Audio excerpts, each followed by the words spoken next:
11 likes for a question from Christina Collado. And she's saying, you talked a lot about the emotional experience and the importance of creating valuable moments to engage people. What is your experience with this? What do participants say, and how do you create these emotional moments? I think we spoke about it earlier, but if you could go a little bit deeper, that would be great. Yeah. So it really depends on what emotion you're looking to create. I think one of the most important emotions, though, to kind of set up early on in many workshops is some kind of form of vulnerability.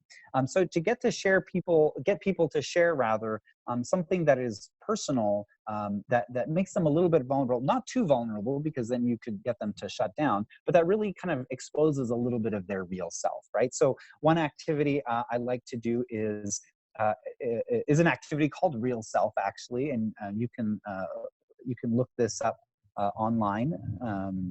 And the way it works is you get participants to write down on a sheet of paper something that they're having trouble with, why they're having trouble with it, and what they hope to achieve, right?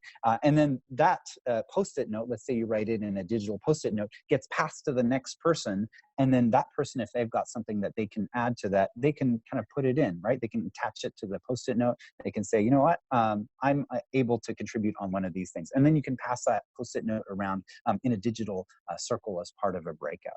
Now, this has a couple of effects on people. One is they're kind of sharing a personal goal or a professional goal that they have. They're sharing a little bit of vulnerability, but they're also seeing that actually they're not the only ones who have trouble with things, right? And so it gets people to be a little bit more open, and I think it really can change the level of interaction and trust within a group.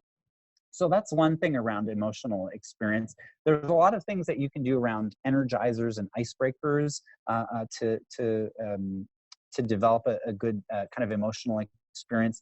The use of breakout groups is really essential, though, because you want to build personal connection in the workshop in addition to sort of doing those plenary sessions. And the last thing I'd say is that a sense of common purpose and identity is really a big part of kind of building that emotional experience, right? So how do you make the people who have shown up for this workshop feel that they have something deep and strong in common with each other, that they're, you know, maybe they're pioneers in doing a particular thing, or maybe they're the people that we're counting on to address a particular challenge. I think these are some things that I really like to kind of make part of the workshop narrative to develop that emotional experience.